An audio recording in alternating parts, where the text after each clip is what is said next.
Hey, good afternoon, everybody. How are you? I'm Jim Foster, and I like the way that congressman parts his hair. And, we need to certainly be open and realistic about where we are in the process and work with other constituencies and cohorts and such. And I think that you'll hear some of that woven through our discussion today here. So I'm Jim Foster. I'm president of the Anacostia Watershed Society, and we're on a tight schedule. Hillary just reminded me that I'm not going to get my bonus for running this show if I don't get us out of here on time, okay? So my bonus is set up on you guys performing and getting done on time. We have had a little shift in personnel here. Irv Sheffy couldn't join us, but Vaughn Perry with Anacostia Groundworks DC is going to join us instead. And so there's so much we could talk about. We could talk about for days. We have an hour. I want to run through a couple of slides and pictures, and I want to give everybody a couple minutes, and I'd like to open it up. So I'd like to start by saying that we are an urban river. The Anacostia River is an urban river, and I tell people it's going to be like urban combat. We're going to have to go block by block, take it and hold it. And what I mean by that is we really got to find unique situations and solutions to solve our complex problems. We may need a digester, we may need regulation, we may need some incentives, we may need a lot of communication, and we may need just some simple things like Scott's taking the phosphorus out of their lawn care products. That's awesome. But this is a little map of the Anacostia. We run from Sandy Spring, which is in Upper Montgomery County, across to Laurel, Maryland, down through New Carrollton and into southeast Washington, and back up kind of along Georgia Avenue there. We include the White House, the Capitol, this hotel, and a few others in our combined sewers there. I think what's important to know is there's about 1 million people living in that watershed, 176 square miles. Pretty small area there. And the lessons that we learn here are really lessons that folks need to learn out there in the rest of the watershed. And it's important that you try to apply those lessons before this bad juju happens to you. So we try to make it a short, succinct discussion here, and I'm sure that my panel, who I'll introduce here in a moment, I'm going to take 5 minutes to run through this. My panel's going to have something to say about each of these things, but we try to tie everything back to stormwater in the Anacostia, all the various pieces that come and impact us there. And it comes from a lot of impervious area. We have some sub-watersheds that are up to 50% impervious, okay? Impervious, bad. Pervious, good, okay? And here's what happens, we get into situations where we've disturbed the soil, we get runoff heading down to the drain. It builds to crescendo in our streams. It's tearing up our streams. We saw heard Ron Bowen talk about that this morning. I tell people we got this much water trying to go through that small a hole. I think everybody can understand that, right? So it's either got to go a lot faster or it's going to tear out the sides of the streams. So here's another, big problem. The stream on the left is Paint Branch. We do still have native trout in the Anacostia River, believe it or not. Stream on the right side is Indian Creek, and this is the confluence, and this is what we're talking about. This is Bladensburg, where everything slows down. All the tributaries come together. The confluence is just above this bridge there, and that is the result of 400 years of erosion. The river used to be 40 feet deep there. Today it's about 2 feet deep. That's a lot of Montgomery and Prince George's County laying there, a lot of legacy sediment, a lot of legacy nutrients, and our friends at the Corps of Engineers have dug that out and dug it out and dug it out again, and they gave up on it. They're not digging it out anymore. Now Park and Planning is digging it out. So this is the northeast branch of the Anacostia. It is a floodway managed by the Corps of Engineers in Prince George's County. It's a little hard to see in this picture. The levees on either side, but you can kind of see the straight line ridge on the right-hand side of that. This is a sleepy afternoon before, and that's the sleepy afternoon after. And that's what a bunch of rainwater does in the Anacostia. Now, this is a little bit dramatic. I'm going to go back before, after. And that really kind of shows you what we're up against in trying to control stormwater. Are we going to do that with water reuse? No, but we've certainly got to understand that we can't keep building the peak flows in the river and in the watershed without impacting further downstream. And here's where we really cut to the chase with impacting businesses. This is a Jiffy Lube along Route 1. This has since been fixed. But here's a great example of a combination of events happening, but really Paint Branch washing away that stream bank there. And here's another example. It's a little tough to see, but you can, one of my guys is standing down in the bottom there, and that is the forest floor is up above about 3/4 of the way up there. And that's basically all that sediment that I showed you down in Bladensburg, that's where it's coming from.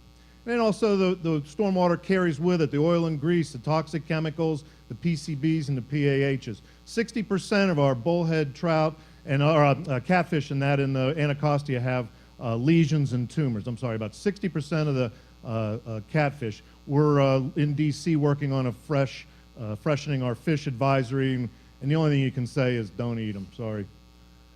It also carries a lot of trash down on us. Anything that happens on the land ends up in the water. Here's Bladensburg Waterfront Park. We got a place where the river kind of slows down, the trash accumulates. That is the product of a convenient society. We've got water bottles, soda bottles, styrofoam, things of that nature. Now here's the other interesting things. We have two organizations that manage our wastewater in the area. You heard from George Hawkins this morning, and his predecessor, Jerry Johnson, who used to run the DC WASO, which is now DC Water, went up the hill and went up the road to WSSC. And I teased him at the, we teased him at his little going away party that he was going from one consent decree to the other, and it was probably the only person that had worked on both of them. But we ended up with a problem in WSSC where all that erosive stormwater was washing out the stream beds and exposing the sewer pipes. And so what you have is raw sewage getting dumped into the creeks and streams because there's nothing left to support those pipes, okay?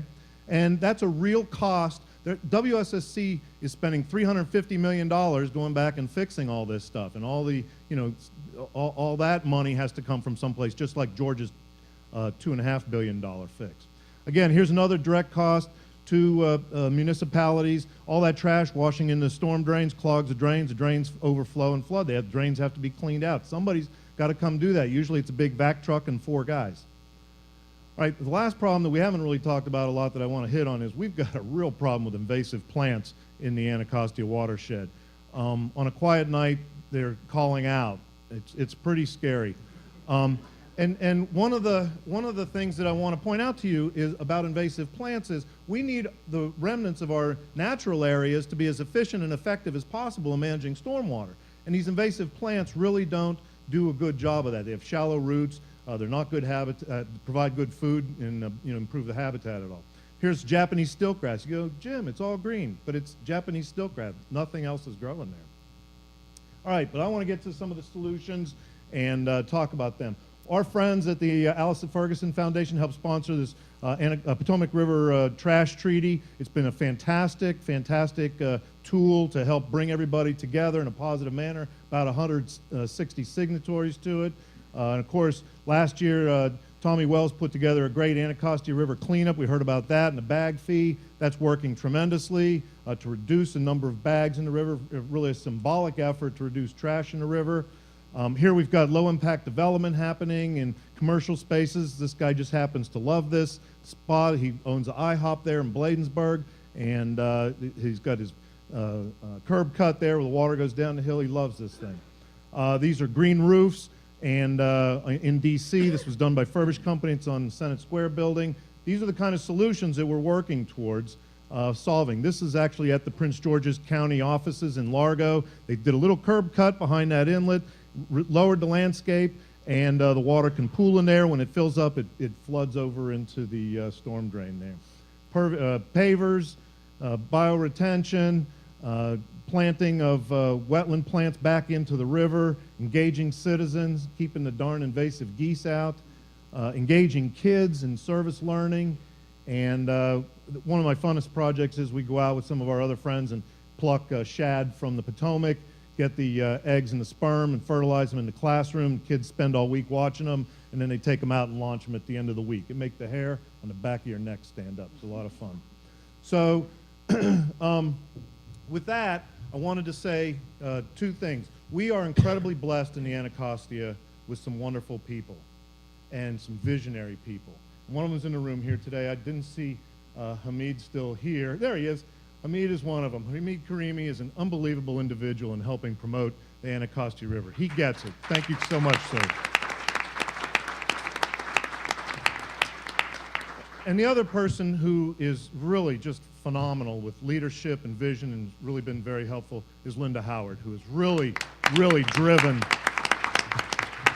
the Anacostia. So what I say to all of you out there is you need to find a Hamid and you need to find a Linda Howard. That's what you need to do, because I'm telling you what, we would not be where we are today without those particular two individuals and many hundreds that have come along behind them.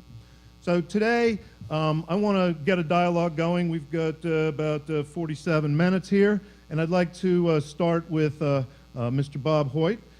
He works in Montgomery County. We'll go down the list. Is that okay, guys? Anybody have any other? So what we want to do is we want to try to focus on some of the good things that have happened in the watershed.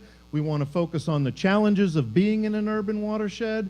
And then we want to talk about some of the other things that are going to be challenging to the watershed. So I think that all these things are things that each of you are facing in your own right. I think we had a great discussion, for instance, this morning about diversity.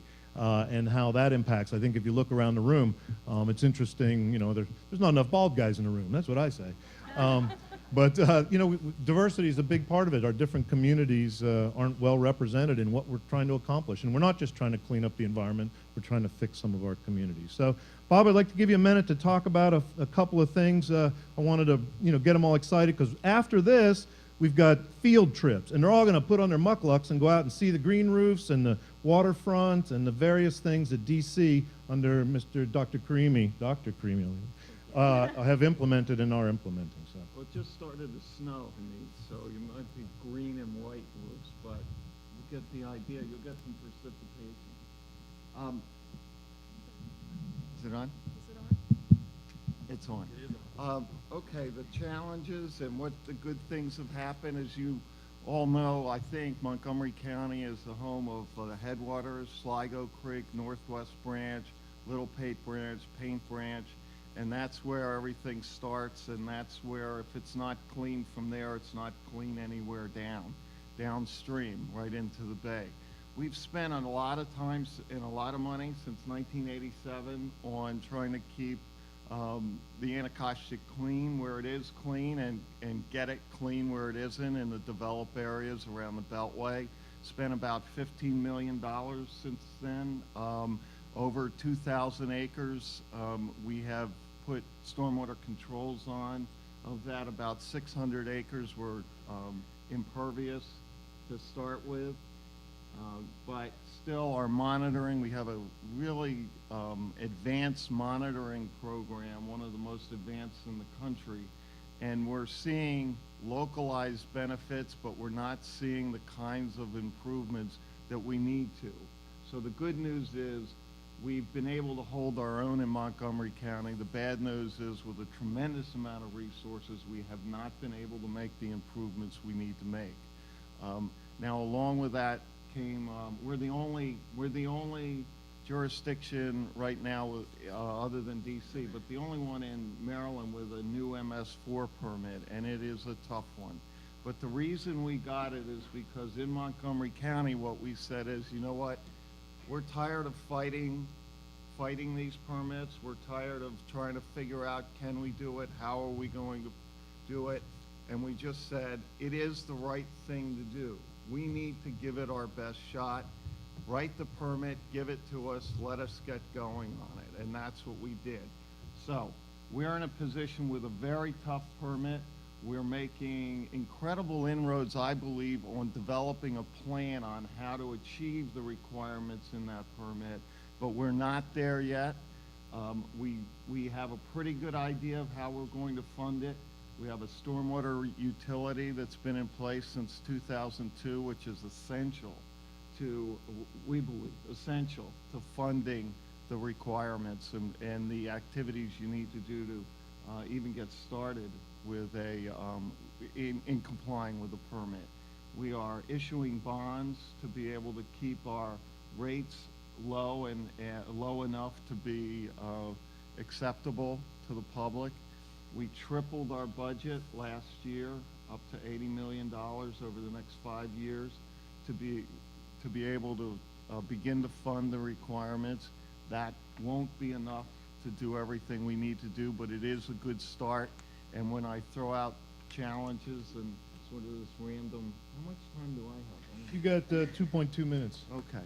Still. When I throw out challenges, I'll tell you what, one of the challenges is you can get that money in as a government, but then having the infrastructure within your government to get that kind of an increase in your budget and then translate it into real projects over a 5-year period is very, very difficult.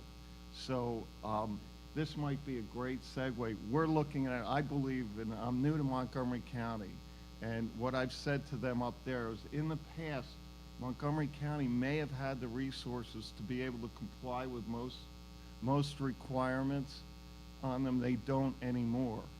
And these requirements in that permit are so stringent and so tough, we cannot possibly fund it all. The only way we can do it is what we've all said, probably everyone in this room has recognized for years, that this is a whole mindset shift we're talking about. We can't throw money at this problem, and we can't throw programs at this problem. We have to change the way people think about the kinds of pictures Jim just showed. And the only way we're going to be able to do that is to get people like Diane and Brooke and others who are working with the citizens to help us get the message out. We've already run into trouble where we've said to citizens, you know what, we're thinking about combining our bump outs and our DOT projects with rainscapes and other environmental projects, and immediately there's a skepticism. You're the government, you're coming into our neighborhood, stay away. We like the character of our neighborhood. So we're running into obstacles we didn't even think about when we started saying, well, people will love this. It's nicer, it's pretty. So we're going to Diane and others and saying, you need to be the messenger. You need to talk to your neighbors. We can't be arguing about things as simple as whether you should be doing rain barrels and rainscapes and things.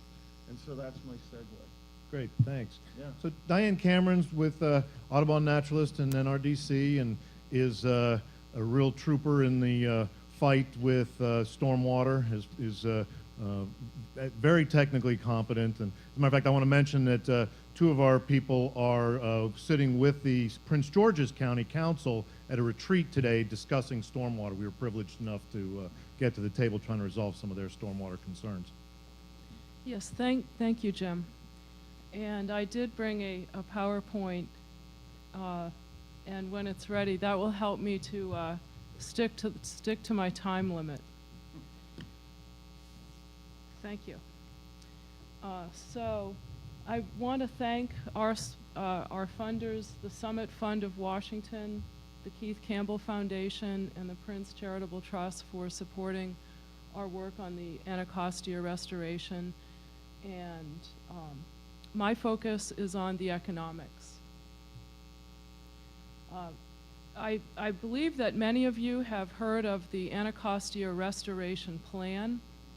This was unveiled last April, and it was the product of a 2-year process led by the Army Corps of Engineers in conjunction with the Council of Governments and about 6 other federal agencies and the local governments, including Bob Hoyt and his staff, and Dr. Karimi and Prince George's County, and the business and citizen community.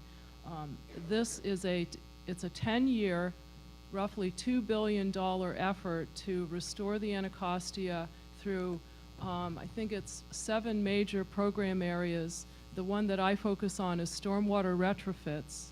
And the price tag for this 10-year restoration effort is estimated to be roughly $2 billion.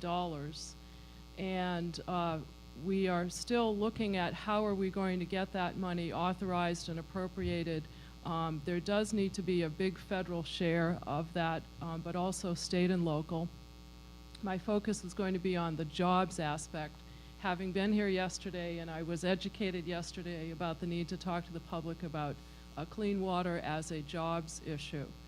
And so for the Anacostia restoration, I used the figures from the Obama stimulus document that was published in May 2009 that says that for every $92,000 that are spent on stimulus infrastructure projects, 1 full-time job year is created. So what I did was I took the total stormwater retrofits for the Anacostia watershed that are in the Anacostia Restoration Plan, which are the huge number of black dots that you see on this watershed map, and I took the separate jurisdictions. So for Montgomery County, the job estimate is roughly 2,900, well, pretty close to 3,000 job years over 10 years. That is if we do all of the stormwater retrofits for Montgomery County that are in the Anacostia Restoration Plan. Roughly half of those retrofits are the ones that I care the most about, or Coalition cares about, which are the green infrastructure, the green roofs, the rain gardens, tree plantings, and so forth. So Montgomery, we're looking at roughly 3,000 job years, spread over 10 years. For Prince George's County, we're looking at very close to 9,000 job years being created, again, if we fully invest the money that we have said we're committing to for the Anacostia plan. Finally, for the district, the estimate is 1,650 job years to be created. And so this is for a total of $1.25 billion in stormwater in retrofitting investments, and a total of 13,600 job years. The inspiration, in part, was also from the Puget Sound. I know that this morning there was a session that talked about other great waters initiatives, and I didn't attend, but Puget Sound, I think, has a lot to teach us for our Chesapeake Bay urban watershed restoration efforts, including the Anacostia. So they're also looking at the same kind of things, stormwater retrofits, how many jobs will it create. For Puget Sound, they're estimating close to 15,000 jobs out of close to 700 projects for a $440 million investment. That also does include indirect jobs. So the figures I gave you before for the Anacostia are for direct jobs. So that doesn't count all the other indirect jobs that are created when we invest in green infrastructure. This is one example from Prince George's County. This is a sub-watershed map of Lower Beaver Dam Creek, most of which is in western Prince George's County inside the Beltway. And so here's one example to just get in kind of inside the Anacostia Restoration Plan. This is a warehouse area that is in Landover, Maryland. And so there has been a survey done. So all of those black dots you saw, somebody went to these locations and documented the need and suggested a specific green infrastructure or other kind of retrofit. For this particular warehouse district, they are recommending what they call a low-impact development bioswale. And so here's just a kind of a sample cross-section diagram of what that might look like. It's a dugout, kind of shallow trench or swale that is planted with native plants and typically has a sandy or gravelly matrix, soil matrix that can both hold, filter, infiltrate, and convey stormwater. Also, again, I get a lot of inspiration from the Northwest. So this is another example of what a bioswale can look like in a parking lot situation. This is from Portland, Oregon. And an example of an indirect job would be the people who grow native plants in greenhouses or in farms throughout the Chesapeake Bay area. That is a growth industry right now, and those would be indirect jobs. So in conclusion, we will definitely require robust federal, state, and local funding. So Montgomery County leading the way with very robust stormwater utility that is going to be strengthened even more and expanded in the near future. But we need federal dollars. One example of the federal dollars that we are going to get, thanks to Senator Cardin and others, is the new federal facilities amendment to the Clean Water Act. Bob Hoyt's staff, Steve Shofar, provided the figure that Montgomery estimates that it will now gain an additional $575,000 a year in federal facilities payments into our own county's utility. So over 13,000 job years for the stormwater retrofits alone from the Anacostia restoration plan. We must consider the indirect jobs and the direct and indirect economic benefits. Thank you. Thanks, Diane.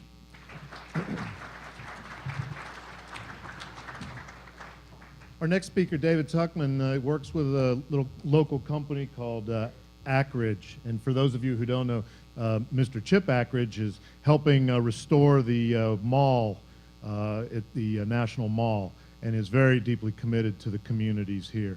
David's been a great connection into the business community, and so, David. Thanks a lot, Jim.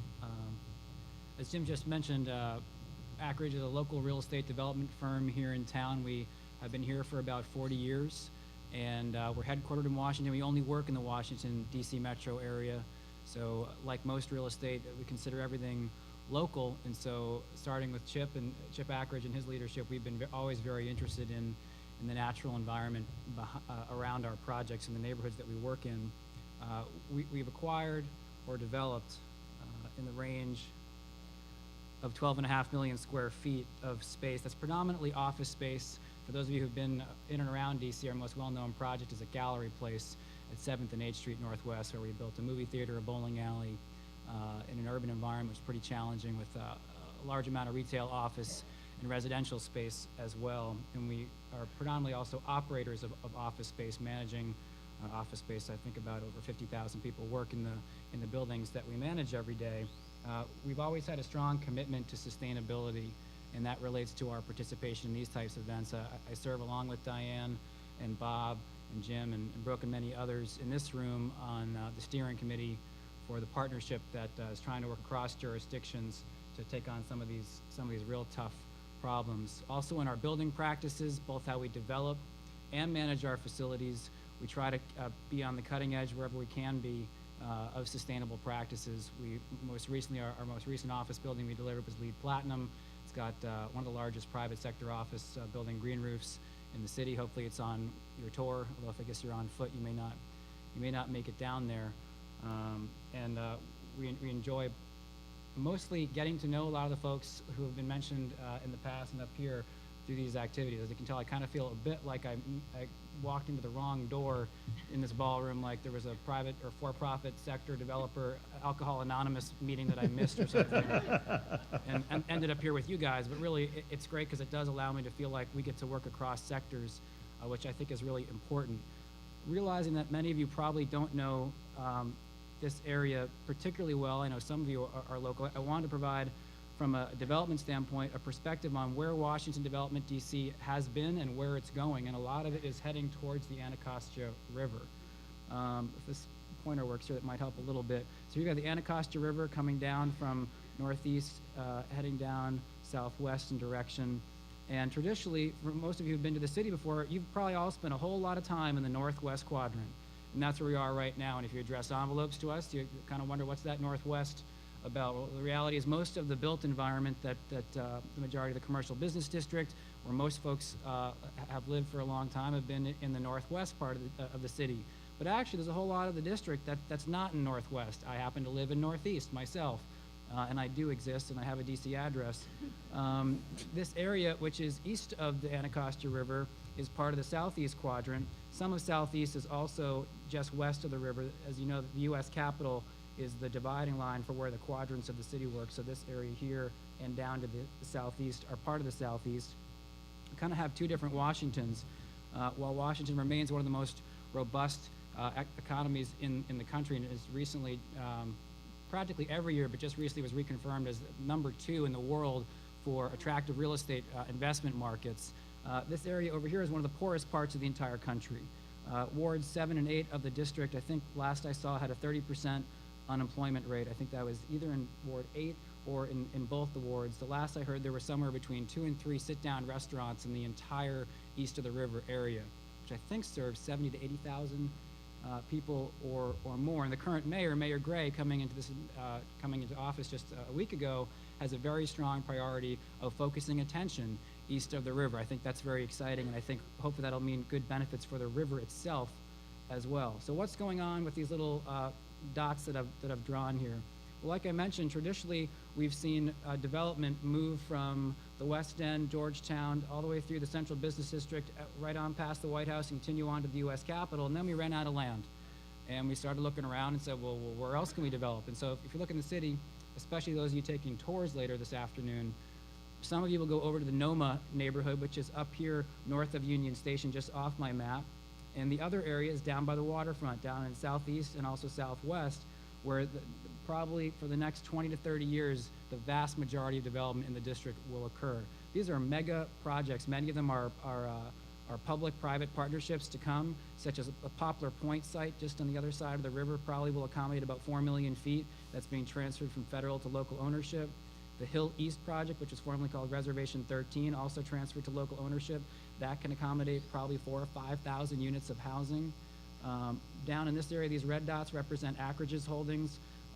These sites combined can hold about 4 million square feet of development, and a lot of that will be mixed use, including our Half Street project, which is right at the entrance to the Nationals ballpark, built a handful of years ago, was a major investment for the city.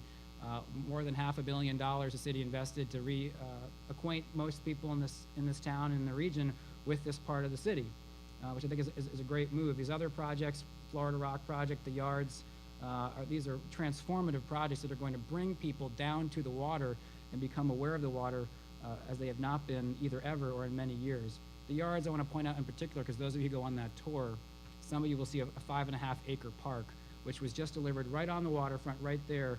It was delivered, I think, in early September, and it is a phenomenal park.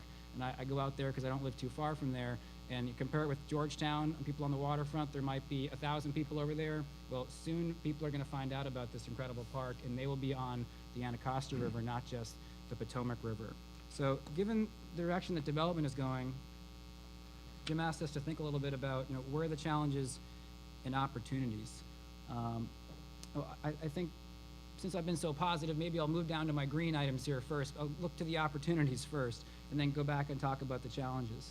I think the first one in green there may sound like a challenge, but I think it's an opportunity. I think that green infrastructure, unlike energy conservation measures, which within our buildings, we spend a great deal of time. We got the low-hanging fruit years ago, replacing light bulbs with compact fluorescents. Now we're looking at LEDs. The energy conservation, the motion sensor lighting, those things have immediate payback. And so for private sector, both building owners and the occupants of those buildings, you can see them hit the bottom line very quickly. We don't yet have that same type of translation for green infrastructure.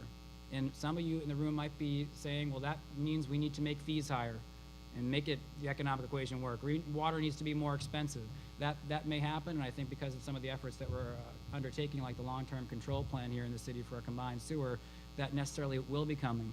But I think innovation is an opportunity for us to get to the point where we can have technologies where a cost-benefit analysis immediately on a dollars basis makes sense for folks like ourselves and our peers to start investing in those technologies. The second piece in green there is the awareness of the river, as I mentioned, is growing.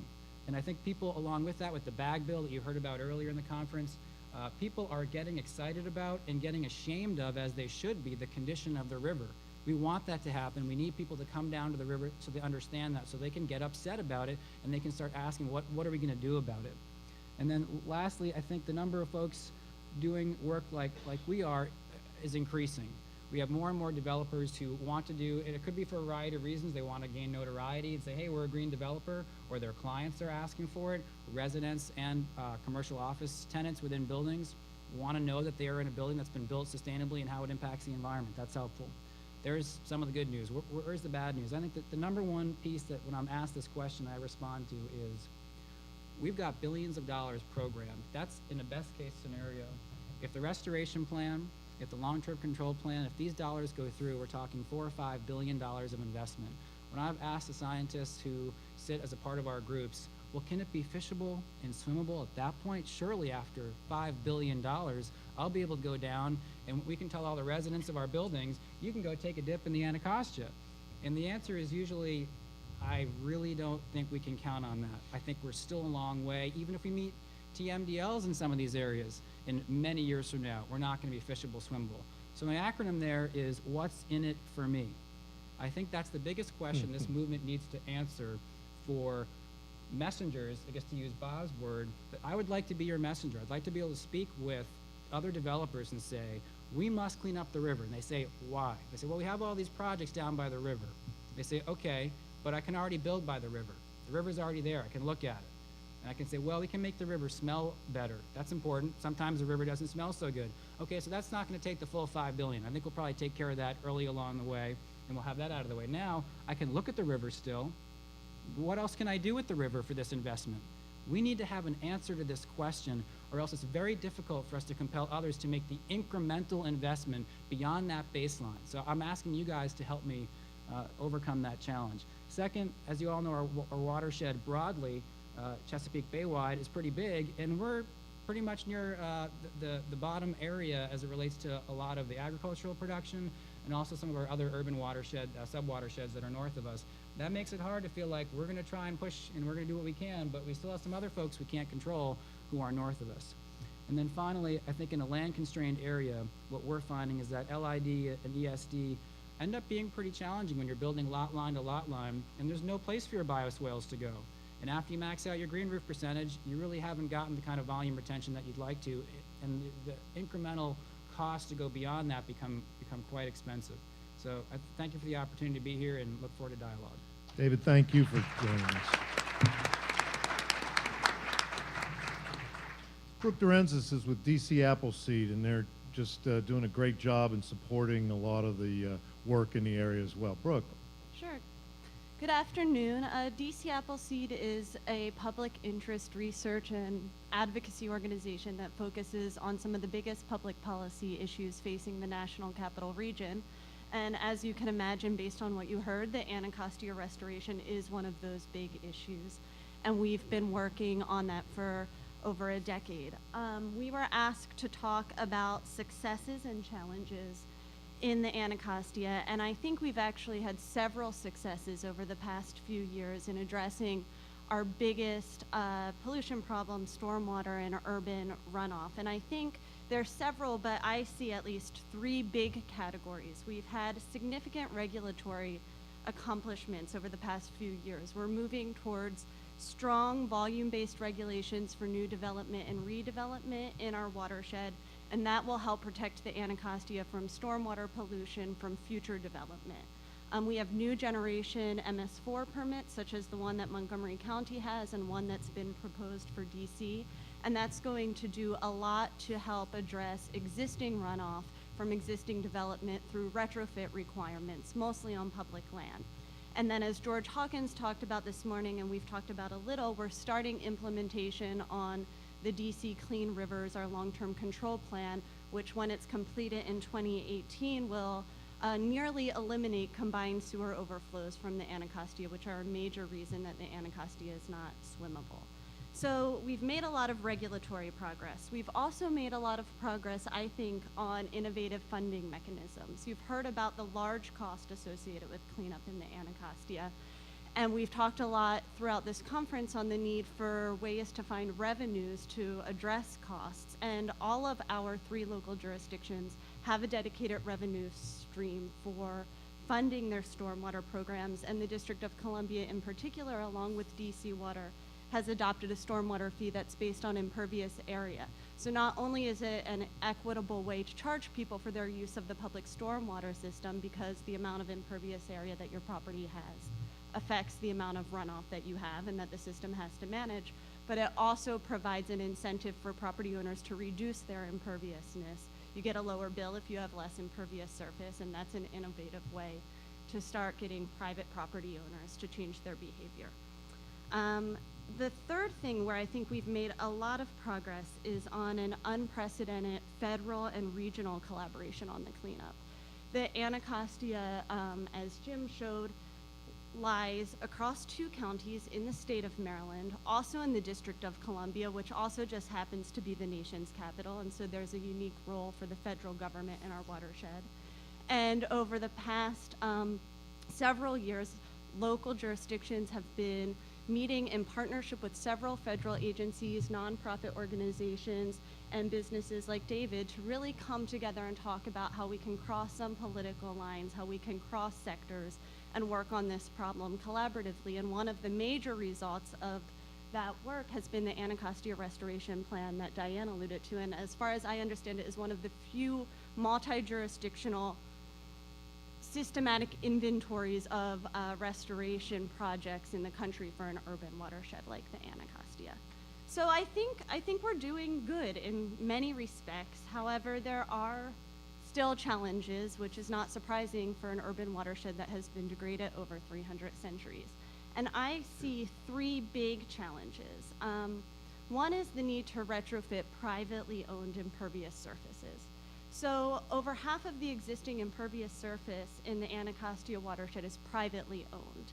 And those are surfaces that, at least within the next 5 years, are probably not going to be substantially retrofitted through MS4 permits, nor are they likely to be redeveloped. And so there needs to be a way to think about how to incent or work with private property owners to deal with their impervious surfaces if we're really going to get a handle on our stormwater problem here. The second thing is just the challenge of divided jurisdictional control. Like I said, I think that the Anacostia has made major strides in multi-jurisdictional collaboration. At the same time, like any regional public policy issue, we have fragmented decision making by the nature of our political jurisdictions and lines. And I think some of this is exacerbated by the perception that the benefits of a healthy Anacostia might be enjoyed by people other than those who might have to pay a large amount for its restoration. And so, as the map showed that you saw earlier, 80% of our watershed roughly is upstream in the state of Maryland in Prince George's and Montgomery County. And a significant number of restoration projects and greening will need to occur in those places in order for the Anacostia to become healthier. At the same time, almost the entire portion of the tidal river flows through the District of Columbia. And so the what's in it for me question extends not only to those of us who are thinking about what's in it for me if I live in the district or near the waterfront, but what's in it for me if I live in the upstream communities where we have tributaries and streams but not the river itself. And then I think the third challenge has to deal with the high cost of the cleanup, particularly in a time of budget austerity. David has addressed the high cost, Diane has, and Bob has.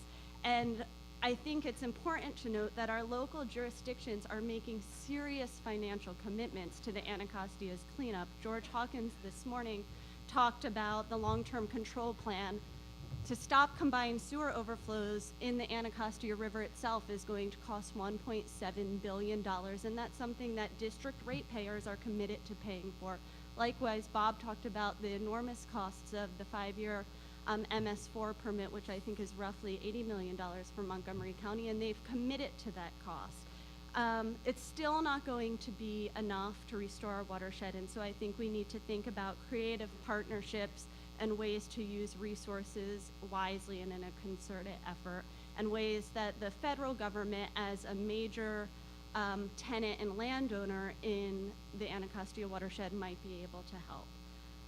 finally, I just wanted to talk about the economic case because there's been a big focus on economic benefits. And I do think that economic benefits will accrue from a clean Anacostia. I think some of the benefits of a clean water for the district are pretty straightforward in a lot of what David talked about. We have an underutilized watershed and waterfront that could really be a world-class waterfront in the nation's capital. That's a very rare thing. The land there is underutilized, so there's an opportunity to do development and bring investment to communities that have not seen as much investment as other parts of the city, and a river that doesn't have trash in it and doesn't smell sometimes will certainly be central to that effort. But I also think that there are benefits that could be realized by the upstream watersheds in Montgomery and Prince George's County if we were to make a concerted effort to apply green infrastructure to retrofits in those places.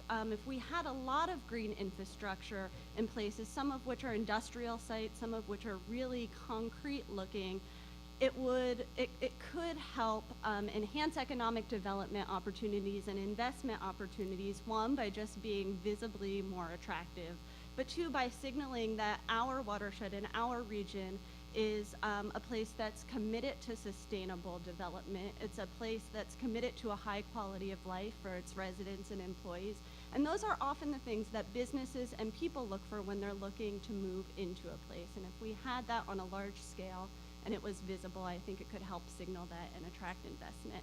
I also do think that jobs will be created through large-scale investment in green infrastructure in the ways that Diane talked about, and then also through a multiplier effect. If there's a big demand for an increase in green infrastructure and installations, you're going to have businesses that develop to respond to that demand, and they will in turn create jobs.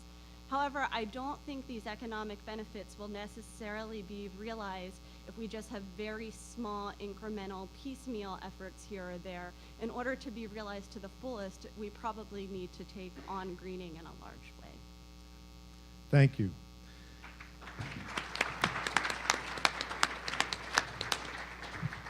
So I have to preface the last speaker, Vaughn Perry, here with, I asked him at lunch, okay? So he doesn't have all this prepared wisdom and speech and stuff. So Vaughn, you know, if you got a couple things you want to say, please, I want to cover for you though, Sure. okay? All right, thank you. I'm Vaughn Perry with Groundwork Anacostia, and it's a privilege to be amongst you all today. And I am a novice amongst you all, but the one thing I can say is I am a product of a lot of the hard work that's been put in place in this convention and conventions before to get the information and to get the education to out to a voice that's not normally heard. Groundwork Anacostia is a fairly new organization, and it's based and headquartered in Ward 7 of Washington, D.C.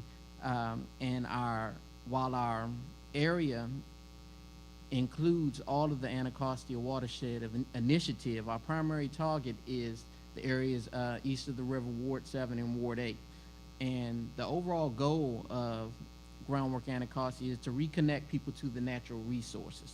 How do you, and that's a question we get asked, well, how do you do that? I think one key thing that should resonate, if there's anything that you remember, it's about the relationships. And it's about building relationships. And I think all too often we limit our relationship and our relationship circle. And so we need to learn how to expand those circles. What's some of the reasons that we limit those circles? Due to a lack of information, due to assumptions, due to misinformation. And so getting beyond those misconceptions, getting beyond those stereotypes, and opening yourself up to learn about other people and getting beyond those comfort zones. Because I find when you start to open yourself up to broaden your relationships, you'll find out what matters to people, and you'll find out what they care about. And when you find out what matters to people, when you find out what they care about, then you have a mutual meeting ground where you can meet them and you can tell them how clean water connects with what they care about. And so I think that's an important point to take away. One thing at Groundwork Anacostia, unfortunately, the executive director, Dennis Chestnut, couldn't be here, but one thing I think he would add is Groundwork isn't just a think tank, but it's a do tank. And so, we're about getting our feet wet and our hands dirty, and we're about getting out in the community and leading the service projects by doing, and teaching the residents to become responsible stewards of their own community. And so I'll leave you with a story of a track coach and a runner. And over a 20-year period, their relationship blossomed, where at some point this track coach was in a completely different field and the runner was also, and their paths crossed again. Well, that track coach was Dennis Chestnut and that runner was myself. Well, at this point, this track coach is in the environmental field working with Groundwork Anacostia.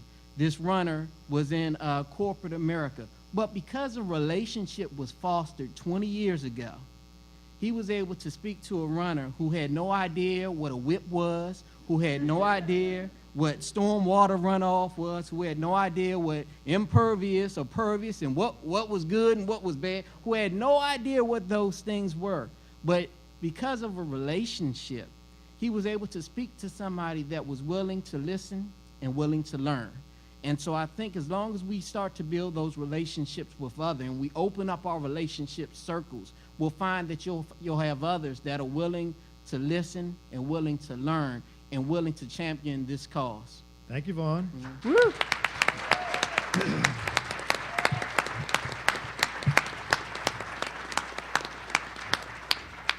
All right, 8 minutes, my bonus turns into a pumpkin outside. So we've got 8 minutes to take some questions from the audience. Is there any particular questions we've got here? Hi. My question's to Bob. We heard this morning about from Ron Bowen about the stream restoration work they're doing in Anne Arundel County. And it seems to me that that's a way of making streams more beautiful, more attractive, and kind of encouraging this to continue. Are you doing something like that in Montgomery County? Yes, we have historical projects that are in place. I think we've done 13 miles and we have a number of miles that we're going to continue to do. But our shift is more to LID ESD. It's not that we're going to abandon the stream channel and stream bank projects, but what we're trying to do is keep the water on the property, as you know. So rather than have to deal with the impacts of erosion, but we have a mix, but that mix is hopefully going to increase in the LID ESD area and decrease on structural and stream restoration, bigger projects. We also are doing in the Anacostia a project in Brewood, which is about 45 acres where we're just throwing everything at it. And we're trying to figure out the best mix of projects in a specific area to make a difference in water quality. So the answer to him is yes, we are doing that. Question, Bonnie. Hi. This is a question on the economics of the Anacostia. I have been very involved with the Mattawoman, which is slated in its watershed management plan to have about the same impervious level as the Anacostia. And we're looking for ways to make it clear that if that goes forward, it will be very expensive economically to restore, because it's presently sort of right on the cusp of needing restoration after having been titled as one of the best spawning creeks in the entire Bay system. So I'm hoping that I can work with you, Jim, and Diane about the economics of it, and you can possibly say something, because I bet you there's lots of watersheds that are, in such good shape compared to the Anacostia, but could learn from that lesson. Well, let me just say one sentence real quick. I know Diane is pretty passionate about this, but we live this every day in our lives. You know, I just spent $2,000 fixing my transmission in my car. It has 195,000 miles on it. I mean, you have to prioritize your, you know, preventative maintenance and your plans and such for development. And if you know, we want to solve problems at the root cause. When where the raindrop hits the ground, we want to stop it there. We don't want to fix it down in the river. We want to catch the trash as it's leaving somebody's hands. Doesn't that make sense? It's root cause. I mean, let's use an engineering term back to help that out. And so it's obviously much less expensive to spend the money on preventative than it is on restoration. It's insanely less expensive. Well, because special interests, frankly, have a dog in the fight where the rest of us go, oh, well, the government will pay for it, you know? Yeah, I think Jim covered it well. I would just second what Jim said, and that an ounce of prevention is worth a pound of cure. And I do feel a combination of, maybe hope and sadness and frustration when I look at the Anacostia, and particularly at least some of the upper Anacostia that wasn't built out 20 or 30 years ago. And there were advocates, and maybe some of them are here, and maybe Bonnie, you're one of them. There were advocates 30 years ago who were advocating for preservation of our remaining woodlands in our urbanizing watersheds, and for environmental site design, where we did build. They were advocating for concepts such as preservation of pre-development hydrology. And that was Jim Gracie and Richard Klein in 1980. They're Maryland environmental experts, and they wrote a report in 1980 advocating for preservation of pre-development hydrology. And so we are having to invest billions today to retrofit in the Anacostia, some of which was built 100 years ago, but some of which was only built 15 years ago, and we're still going to have to invest in retrofitting it. And so there is no excuse today for destroying functioning forested watersheds. We need to preserve those watersheds. Chris? Just real quick from Montgomery County's perspective, that was one of the ways we sold the new stormwater regs for new development, saying that look what we have to pay for our MS4 to fix the mistakes we made. Let's do it right this time and have a strong new development requirement so we don't have to do it over later. Hero. Two questions. Early on, Bob, you said we need Diane and the rest of you to figure out how to do all that little stuff like rain barrels and all that. I live in Arlington. We've just spent about $1 million on a stream restoration, raising the level of the stream about 3 or 4 feet. And they haven't done anything about the stormwater coming into the stream and worry about long-term sustainability of that. And the county has the same reaction. Well, that rain barrel stuff won't get done. It seems to me that's one of the cheapest, most cost-effective things we can do to actually solve the problem, and we never seem to make it a priority for governmental action, and just wonder if you could address that. The second question is, none of you have addressed the role of the DOTs in this watershed, and I've got to say, I find that stunning, given the amount of highway construction that's going on right along the Anacostia, and I wonder if you could address that issue. Yeah, we had an hour. Sorry. Well, absolutely. I mean, it's they're the ones with the money. They're the ones with the big impact. You're exactly right. So, want to answer, Chris? Yeah, real quick on the rain barrels, and what we have is a cost share program for our citizens. So, we'll say we target watersheds, and we say we really need you to do this in these watersheds because we've identified it for one reason or another as a source of the problem, and we can't do much of anything else there. So we'll cost share that, and that got funded through council, and so we've made pretty good progress on that. And with DOT, this is one of those stories that I love to tell because it shows that once you stop thinking about, well, can we do this new permit? Maybe we ought to fight it, and you say, we're going to do it, let's bring it on. We had DOT come in, and we sat down and said, you have all these projects. This is our local DOT. you have all these projects, we said to them. We'd love to be able to talk to you about how to green them a little bit. And they said, well, do you have the money? And he said, yeah, well, actually, we do. I said, come on in. Come on in, sit down, we'll talk to you. So, and now we're finding that their projects will, in fact, have green components to it that they never would have otherwise had. But I totally agree that that's some of the real opportunities that we have.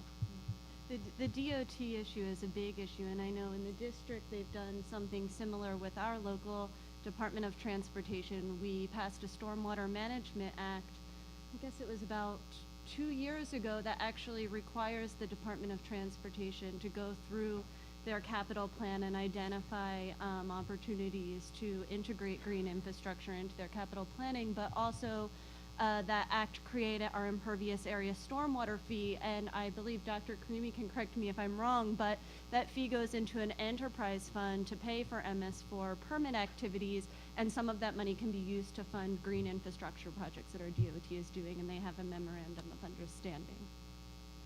Answer your question. Get your questions. Was that both of them? Good, thank you. In the back, Mr. Devine. I think this is for David.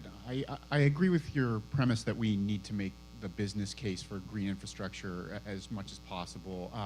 I'm curious whether the development community has seen any benefit in increased property values at those properties where green features are installed. Sure. Before I answer that, I want to mention one other thing, because I think the challenge that I put out there to say we have to make the business case and what's in it for me, I think may not be necessary if part of our real answer is social responsibility. This is the answer. If that's an answer, I'm comfortable with that. I think we all should be comfortable with that, and I think we should hang that banner and go with it. That can be part of the answer, and then we can also have the economic piece, but I think sometimes we collectively, I'll include myself with you, shy away from that because we feel like if we can't come up with the economic answer, then people aren't really going to listen to us. And social responsibility and social marketing programs in general have not been that successful. Well, they have been successful in some areas, and we can take a page from those playbooks from certain social issues. They might be health related or otherwise, how we've been able to end up with changes. I think what we have seen is very difficult to actually tease out from a particular project where the value has come from. So if you take a whole lot of Class A top real estate products, let's say their office, it's very difficult to say, let's say that we had taken this one and subtracted from it the green component. Can I find a like-kind project that I can then compare side by side? It's very challenging to do that because often the projects that are at the top of the barrel, they're at the top because of their location as well. And even if it's 2 blocks apart, 2 blocks can make a whole lot of difference in a downtown environment. So I think what we find on the commercial side is that many of our office tenants are demanding and asking for LEED sustainable projects. They are not really well informed about stormwater management issues. I'll put that out there. On the residential side, we're seeing a much slower learning curve. People will say, I want to live somewhere that has green features. Are the floors bamboo? Check. Okay, I'm done. I'm ready to move in. They had no idea, was it concrete construction, was it wood construction, what's the stormwater management plan for that project? So we have a lot of education that needs to happen across the public. One last question. One last question. We had one down front, I think. Or is that it? No, I'll take no because I'll get my bonus this way. Actually, Jim, I had one Diane has one very left. short. I just wanted to emphasize that the stormwater permits are the way that we are committing to and fulfilling commitments to our restoration of the Anacostia and of the other urban waters of the Chesapeake Bay. And so Bob Hoyt is a pioneer in the new generation of stormwater permits, and Dr. Karimi and Christophe Toulouse at DDOE are getting ready for another pioneering permit. So we're very encouraged, and the work goes on in Prince George's County. Thank you. Thank you to the panel. Thank you very much. You guys are awesome.